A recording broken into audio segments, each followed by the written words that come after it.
Welcome to Your Business, Your Life with Matt Francesco, your personal financial technician. Whether you've had years of success in your business or just starting out, High Lift Financial can help you create a vision for your business, life, and family, and align these for generational wealth. So as they say, what happens in your life affects your business. And now, on to the show. Hello and welcome to Your Business, Your Life with me, Matt Francesco. And today you just get me. So, an interesting topic that I want to talk about, and it's something that's come up a number of times now in recent weeks, especially as working with family businesses and doing family transactions, is the dinner table dilemma and how you navigate family dynamics in your business and in your shop. So, most shop owners and most business owners in general, because your business is part of your life is your business, we don't just leave the business at work. Okay. We'll bring it to Sunday dinner. We'll bring it to family events, all of those type of things. And so what I want to really explore right now is, what the friction that happens whenever, dad is also the boss and how that can really derail a transition. So, I think the big question is, how do you stop talking about the paint booth at your daughter's birthday party? Okay. Just to use kind of a little analogy there. And I think the key thing is, and this is especially in family transition, is there's a mechanical part of it. So the technical part is very easy. I mean, I've been doing this for 20 years. I know how to put the pieces of the puzzle together. But what we forget about is the human side of the transaction and dealing with the family dynamics that can happen. We might have a business active child or a couple business active child and then a couple non-business active children. And, again, if the business active children are taking over the business, sometimes from an estate planning process, there can be some animosity from the non-business active kids. Like, well, they got this business. What are we going to get?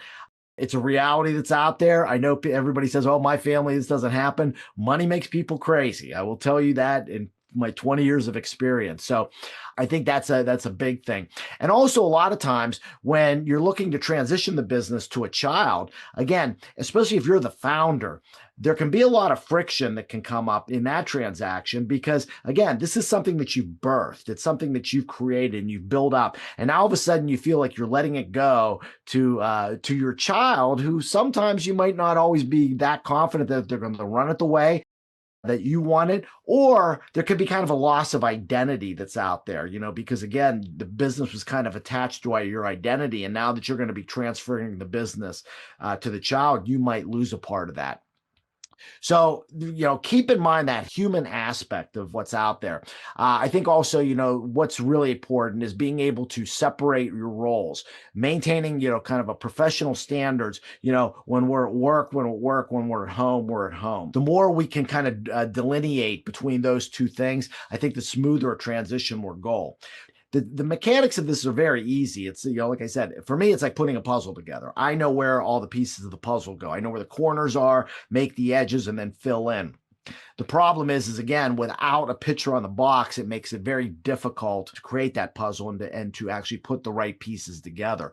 So, and that's a lot of what we spend time up front doing, especially with family business, is help to create that new identity for the owner that's going to be transitioning out, and help to create an identity for the family member that's taking over the business. So give you an example here, and this is actually just a recent case that we've been working on, where dad wanted to transfer the business to the daughter, and both were really on board. And dad was a little fearful because, again, he was like, "Can I maintain the lifestyle?" So we put him through our method, which included financial planning. And I showed him. I said, "Look, you don't have to get 1 cent out of this business, and you're still going to be able to live the lifestyle that you want between what you have in assets and rental properties and this income." So anyway, we put everything together. We got the plan in place, and all of a sudden, some disconnect or there was some animosity that started popping out, and it had to do with the daughter's husband.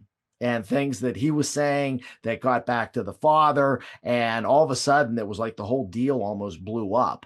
And it's still a work in progress about trying to repair the relationships. And, I think, at least from my perspective, the most important thing in any transition is maintaining family unity and the family relationship. And if that starts to go whack, maybe we have to take those few steps back so that we can really assess, like, okay, let's get this resolved. Because if we try to go in and try to do a transition and there's still animosity between the family, things can get really ugly. And you've heard the saying, rags to riches and rags in 3 generations. This can very much be a part of that, because again, not just that the kids have never learned the principles, but also because there's animosity and parents might still be sticking their nose in the business and the kids don't want that. It can really create problems out there. So really, I think the key takeaway in all of this is, first off, I think, let's differentiate between work and family. And even though you're filling those dual roles,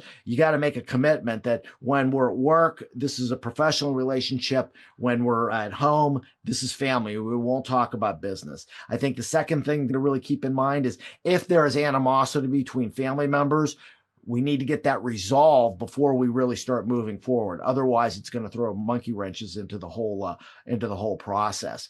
And then the third thing is really just creating a vision. I mean, if you're thinking about exiting your business, try to start thinking about, what do I want my life to look like after the business? I'm no longer going to be going into the shop. So what am I going to be doing? And, again, like I said, that's one of the things that we help shop owners to do. So, as always, if you need help or have any questions about any of this stuff, or you're saying, we'd like to do a family transition, but we really have no idea how to navigate it, please feel free to reach out to us. You can get us at highliffinancial.com. There's a button up there that says Let's Talk, and I give everybody 30 minutes of my time, no cost, no obligation, to assess your situation and see how we might be able to help you. And we'd be more than happy to do that. So anyway, I hope you found all this valuable. If you like what you're hearing on the podcast, please give us a 5-star review. That way we move up in the charts. We'll get this great content out to more people, and pass this on to your friends and family. So hopefully you enjoy what we're talking about. We'll have a lot of more content coming up. So take care and God bless. Hey, I really want to thank you for listening to the Your Business, Your Life podcast. If you want to be notified when new episodes become available, click the subscribe button below. All information is obtained from sources deemed reliable but not guaranteed. No tax or legal advice is given nor intended. Content provided herein or on our website should not be construed as an offer for investment advice or for securities, insurance, or other investment products.